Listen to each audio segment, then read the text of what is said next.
King, the last of all your sons, is it grief for Antigone that brings him here, and bitterness at being robbed of his bride? We shall soon see, and know the diviners. You have heard my final judgment on that girl. Have you come here hating me? Have you come here with deference or with love? Whatever I do. I am your son, Father. You are my guide. You make things clear for me, and I obey you. No marriage means more to me than your continuing wisdom. Good. That is the way to behave, subordinate. Everything else, my son, to your father's will. This is what a man prays for, that he may get sons attendant and dutiful in his house. Each one hating his father's enemies, honoring his father's friend. But if his sons fail him, if they turn out unprofitably, what has he fathered but trouble for himself, and amusement for the malicious? So you are right, not to lose your head over this woman. Your pleasure with her would soon grow cold, Hyman. And then you have a hell-cotton bed and elsewhere. Let her find her husband in hell. Of all the people in this city, only she has added contempt and broken my law. Do you want me to show myself weak before the people, or to break my sworn word? No, and I will not. I suppose she'll plead family ties. Well, let her. If I permit my own family to rebel, how shall I earn the world's obedience? Show me the man who keeps his house in hand. He's fit for the public authority. I'll have no dealings with lawbreakers, critics of the government. Whoever is chosen to govern should be obeyed. Must be obeyed in all things, great and small, just and unjust. O Hyman, the man who knows how to obey, and that man only, knows how to give commands when the time comes. You can depend on him. No matter how fast the spirit comes, he's a good soldier. He'll stick it out. Anarchy! Anarchy! Show me a greater evil. This is why cities tumble and the great houses rain down. This is what scatters armies. No, no. Good lives are made by discipline. We keep the laws then and the lawmakers. And no woman shall seduce us. If we must lose, let's lose to a man at least. Is a woman stronger than we? Unless time has rusted my wits, what you say, King, is said with point and dignity. Father, reason is God's crowning gift to man, and you are right to warn me against losing mine. I cannot say, and I hope that I never shall want to say, that you have reasoned badly. Yet there are other men who can reason too, and their opinions might be helpful. You are not in a position to know everything that people say or do, or what they feel. Your temper terrifies them. Everyone. They'll tell you that you only like to hear what you like to hear. But I, at any rate, can listen, and I have heard them muttering and whispering in the dark about this girl. They say no woman has ever so unreasonably died so shameful a death for such a generous act. She covered her brother's body. Is this indecent? She kept him from dogs and vultures. Is this a crime? Death? She should have all the honor that we can give her. This is the way they talk out there in the city. You must believe me. Nothing is closer to me than your happiness. What could be closer? Must not any son value his father's fortune as his father does his? I beg you, do not be unchangeable. I do not believe that you alone can be right, though. The man who maintains that only he has the power to reason correctly, the gift to speak, the soul, a man like that, when you know him, turns out empty. It is not reason to yield to reason. In flood time, you can see how trees bend, and because they bend, even their twigs are safe. While stubborn trees are torn up, roots and all. And the same thing happens in sailing. Make your sheet fast, never slacken, and over you go. Head over heels and under, and there's your voyage. Forget you are angry, let yourself be moved. I know I am young, but please let me say this. The ideal condition would be, I admit, that men should be right by instinct. But since we are all too likely to go astray, the reasonable thing is to learn from those who can teach. You do well to listen to him, King, if what he says is sensible, and you, Hyman, must listen to your father. Both speak well. You consider a right of man, from my years and experience, to go to school to a boy? It is not right if I am wrong. But if I am young and right, Why does my age matter? You think it is right to stand up for an anarchist? Not at all. I pay no respect to criminals. Then she is not a criminal. The city would deny it to a man. And the city president teaching me how to rule? Ah, who was it that talked about the point out? My voice is the one voice giving orders in the city. It is not a city if it takes orders from one voice.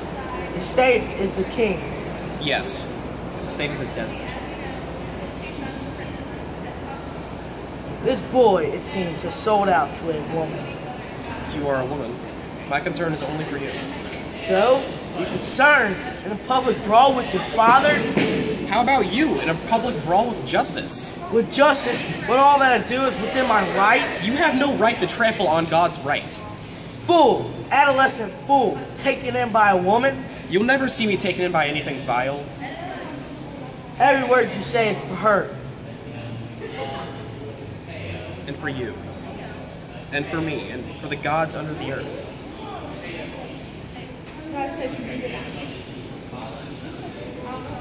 You'll never marry her while she lives. Then she must die. But her death will cause another. Another? Have you lost your senses? Is this an open threat? There is no threat in speaking to emptiness. I swear you'll regret the superior tone of yours, and you are the empty one. If you were not my father, I'd say you would reverse. You girl-struck fool. Don't play at words with me. I'm sorry. Prefer silence. Now, by God, I swear by all the gods in heaven above us, you'll watch it. I swear you shall. Bring her out. Bring the woman out. Let her die before her eyes. Here, this instant, with her bridegroom beside her. Not here, no. She will not die here, King. And you will never see my face again. Go on raving as long as you have a friend to endure you. Gone, gone, Creon. A young man in a race is dangerous. Let him do or dream to do more than a man can. He shall not have to see these girls from death. These girls? You have sentenced them both? No, you are right. I will not kill the one whose hands are clean. But Antigone? I will carry her far away out there in the wilderness and mock her, living in a vault of stone. She shall have food, as the custom is to absolve the state of her death, and there let her pray to gods of hell. They are her only gods. Perhaps they will show her an escape from death, or she may learn, though late, that piety shown the dead is pity in vain. Love unconquerable, waster of rich men, keeper of warm nights and all-night vigil, in the soft face of a girl, sea wanderer, forest visitor, even the pure immortals cannot escape you. The mortal man in his one day's dusk trembles before your glory. Surely you swerve upon ruin, the just man's concepting heart, as here you have made bright anger strike between father and son, but none has conquered but love. A girl's glance working the will of heaven, pleasure to her alone who mocks us, merciless Aphrodite. Do the... Hey!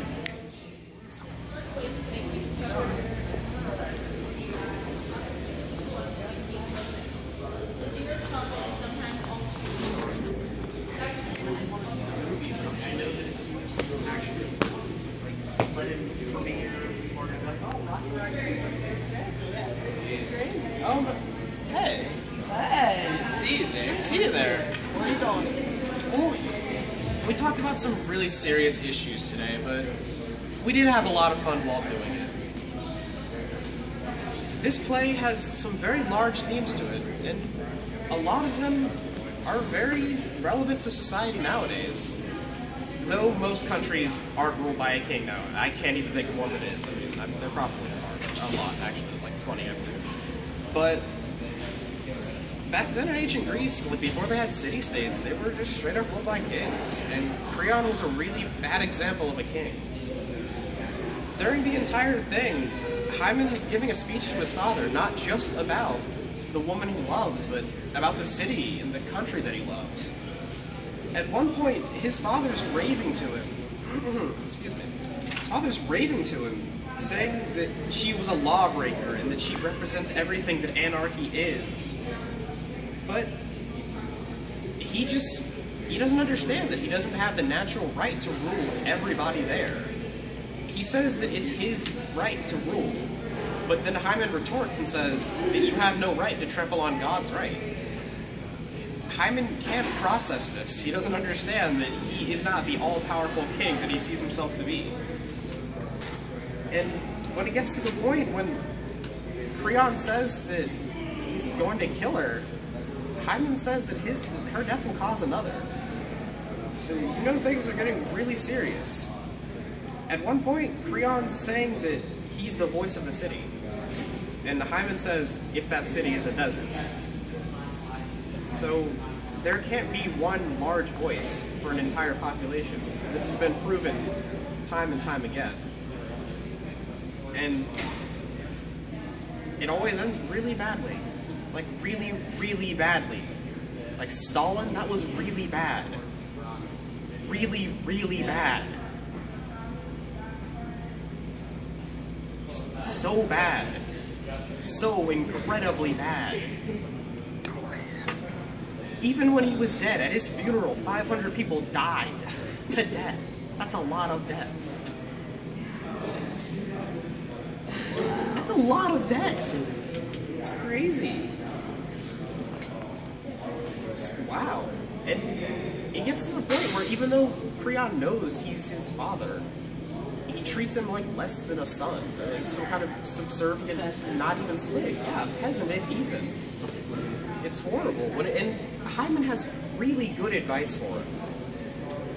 But Creon can't look over the fact that, oh, he's not just my son, he's also just a young little boy who has no idea what he's talking about.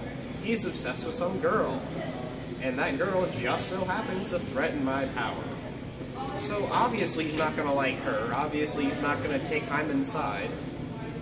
He's just going to be a dick. It's not cool, man. It's really not cool. Anyone else have anything to add? I think we pretty much covered it all. Yeah.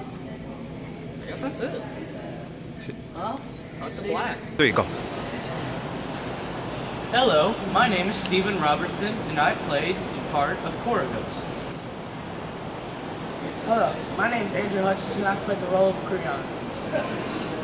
Hey, Robert Lee Jenkins III. I played Hyman. Hello, I'm Chris, and I played the chorus. Go. My name is Robert. I'm just a Kimberly.